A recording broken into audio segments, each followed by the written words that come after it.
Alright, hi folks, my name's Jude Higdon, and I am the gay cocktalier, and I am here to, this evening, make a Monte Carlo. This is the first of my cocktail excursions, and so I am going with a super simple cocktail.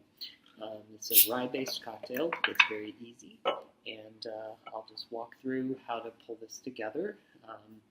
First thing you want to do is take some ice and a simple cocktail shaker. So you're going to fill it up with ice.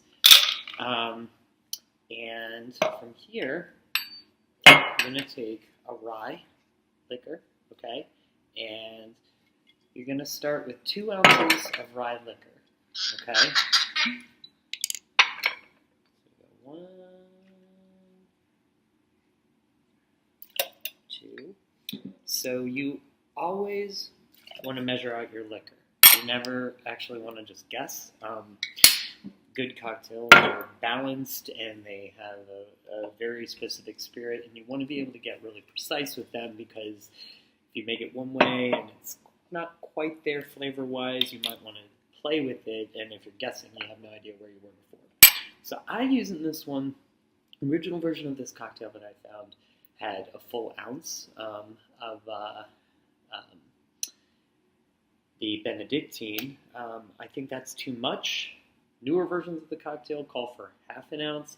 I think that's not quite enough. I like it a little more herbally and a little less spirit forward, so I use 3/4 of an ounce on this one. You can play around with it. It does get a little sweet if you overdo the Benedictine, so pour that in there. Benedictine's good.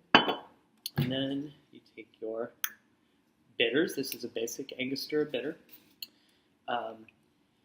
I tend to like to really do my bitters up. I like the bitter flavor, so I'm going to do 3 shakes, which is about 1½ dashes of the bitters. And for this one, you stir it. There's no reason why we would choose to shake this one. There's not any fruit juice in it. There's no egg that needs to be emulsified. There's no cream that needs to react with it. So it's just kind of liquor. So generally, if it's all liquor in there, you're going to stir it instead of shake it. That way it kind of comes out nice and pretty and clear. It's just part of the portfolio of this cocktail shaker. You want to make sure you stir it usually for about a good 30 seconds or so. You can start to see the edge of the shaker start to get a little bit frosty when it's ready.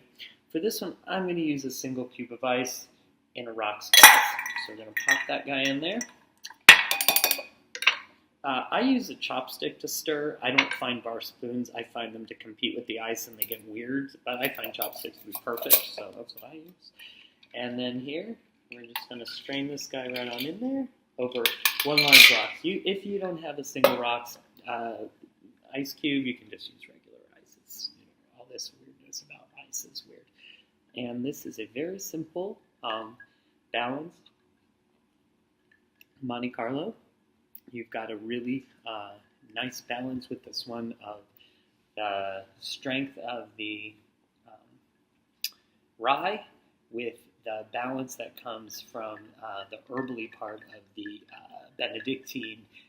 So if you're into that kind of, you don't really use a garnish on this one. You could probably garnish with something like basil leaf or something like that. I wouldn't use an orange rind or anything like that, an orange peel or a lemon peel. It's not going to really fit with this cocktail flavor palette. So, Monte Carlo. Cheers.